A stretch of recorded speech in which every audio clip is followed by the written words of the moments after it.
മുംബൈയിൽ ട്രെയിനിൽ യാത്രക്കാർ നോക്കി നിൽക്കെ യുവാവിനെ കുത്തിക്കൊന്നു. 22-കാരനായ മയാങ്ക് ലോഹറാണ് കൊല്ലപ്പെട്ടത്.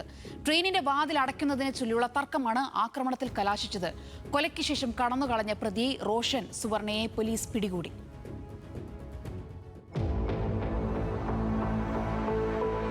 ചൊവ്വാഴ്ച രാത്രി 10:05 ചർച്ച് ഗേറ്റിൽ നിന്ന് പുറപ്പെട്ട ചർച്ച് ഗേറ്റ് നല്ലസോപാര ഫാസ്റ്റ് ലോക്കൽ ട്രെയിനിലാണ് യാത്രക്കാർ നോക്കി നിൽക്കെ അതിക്രൂരമായ കൊലപാതകം നടന്നത്.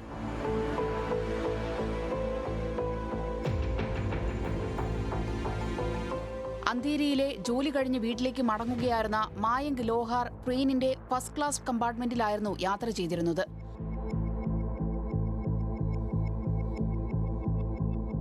കനത്ത മഴ പെയ്തതിനെ തുടർന്ന് കോച്ചിന്റെ വാതിലടയ്ക്കാൻ മയാങ്ക് സഹയാത്രികനോട് ആവശ്യപ്പെട്ടു. ഇതേ ചൊല്ലി ഇരുവരും തമ്മിൽ വാക്കുതർക്കമുണ്ടാകുകയും ആക്രമണത്തിൽ കലാശിക്കുകയുമായിരുന്നു.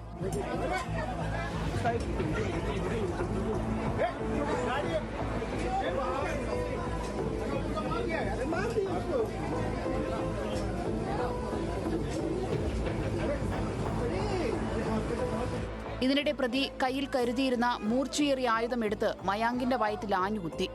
രാത്രി 11 മണിയോടെ ട്രെയിൻ ബോറിവലി സ്റ്റേഷനിലെ 6-ാം നമ്പർ പ്ലാറ്റ്ഫോമിലേക്ക് അടുക്കുന്നതിനിടെ വണ്ടി പൂർണ്ണമായി നിർത്തുന്നതിന് മുൻപ് തന്നെ പ്രതി പുറത്തേക്ക് ചാടി രക്ഷപ്പെടുകയായിരുന്നു.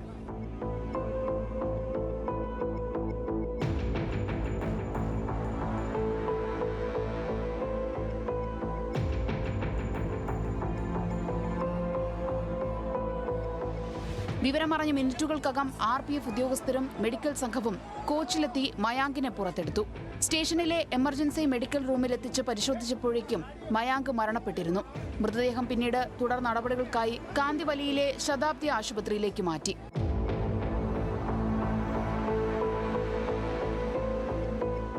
സംഭവത്തിൽ റെയിൽവേ പോലീസ് ഉടൻ കേസെടുത്ത് അന്വേഷണം ആരംഭിച്ചു. റെയിൽവേ അധികൃതർ സ്റ്റേഷനിലെയും ട്രെയിനിലെയും CCTV ദൃശ്യങ്ങൾ ഉൾപ്പെടെയുള്ള തെളിവുകൾ അന്വേഷണ സംഘത്തിന് കൈമാറി. തുടർന്നുള്ള അന്വേഷണത്തിൽ പ്രതി റോഷൻ സുവർണയെ പോലീസ് തിരിച്ചറിഞ്ഞു.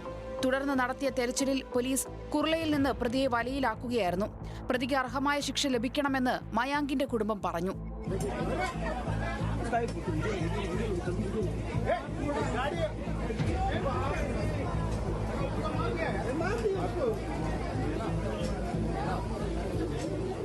National desk news Malayalam.